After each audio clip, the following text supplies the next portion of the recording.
Stanley decided to go to the meeting room to check on his co-workers. He never functioned well by himself and constantly needed support and guidance from others, so the thought of total solitude was terrifying to him.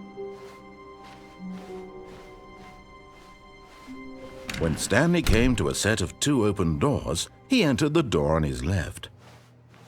This was not the correct way to the meeting room, and Stanley knew it perfectly well. Perhaps he wanted to stop by the employee lounge first, just to admire it. It was okay.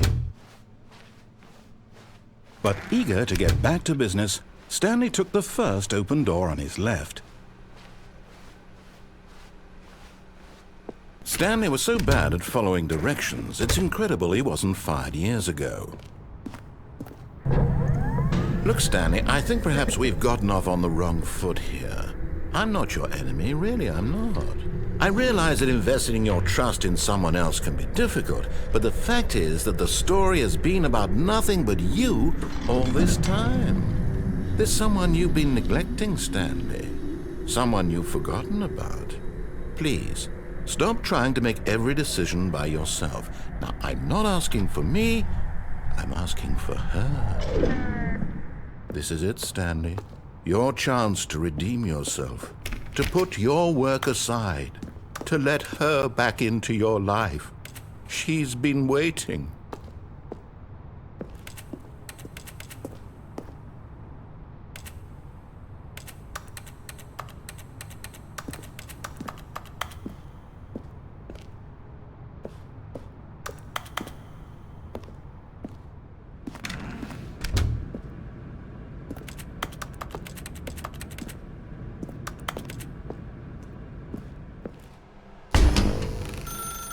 That's her, Stanley.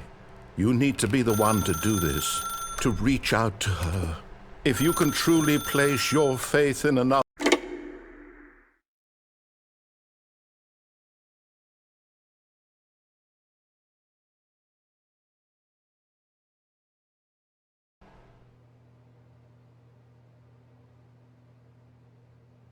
Oh, Stanley, is that you? Hold on, sweetie. Sorry to keep you waiting. I'm just pulling the bread out of the oven. All right. Okay, there we go. All right, now, I want you to come in and tell me all about your day. Gotcha! Oh, come on. Did you actually think you had a loving wife who'd want to commit their life to you? I'm trying to make a point here, Stanley. I'm trying to get you to see something. Come inside. Let me show you what's really going on here. Sorry, but you're in my story now.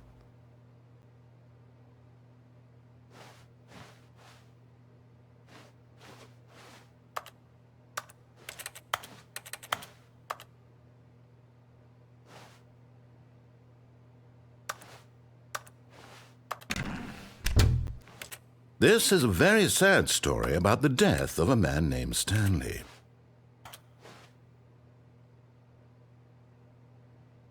Stanley is quite a boring fellow. He has a job that demands nothing of him, and every button that he pushes is a reminder of the inconsequential nature of his existence. Look at him there, pushing buttons, doing exactly what he's told to do. Now he's pushing a button. Now he's eating lunch. Now he's going home. Now he's coming back to work. One might even feel sorry for him, except that he's chosen this life.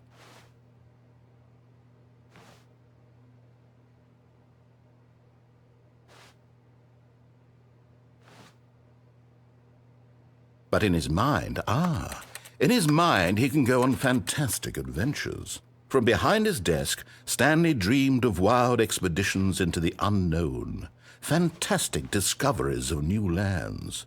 It was wonderful. And each day that he returned to work was a reminder that none of it would ever happen to him.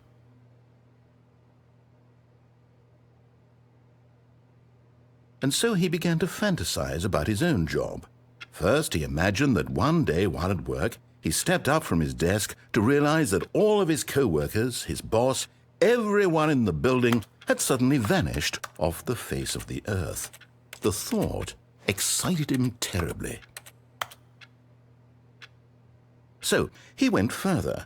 He imagined that he came to 2 open doors and that he could go through either. At last, choice. It barely even mattered what lay behind each door. The mere thought that his decisions would mean something was almost too wonderful to behold. As he wandered through this fantasy world, he began to fill it with many possible paths and destinations. Down one path lay an enormous round room with monitors and mind controls. And down another was a yellow line that weaved in many directions. And down another was a game with a baby. And he called it the Stanley Parable.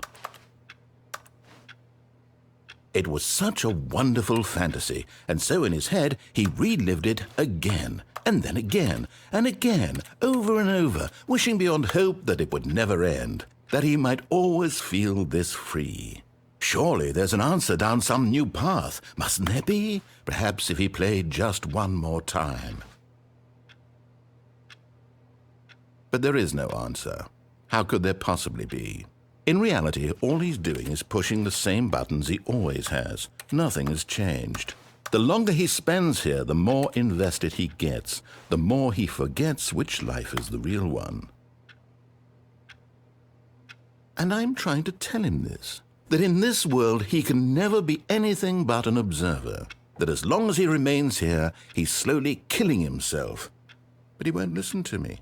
He won't stop. Here, watch this. Stanley, the next time the screen asks you to push a button, do not do it. You see? Can he just not hear me? How can I tell him in a way that he'll understand that every second he remains here, he's electing to kill himself? How can I get him to see what I see? How can I make him look at himself? I suppose I can't, not in the way I want him to.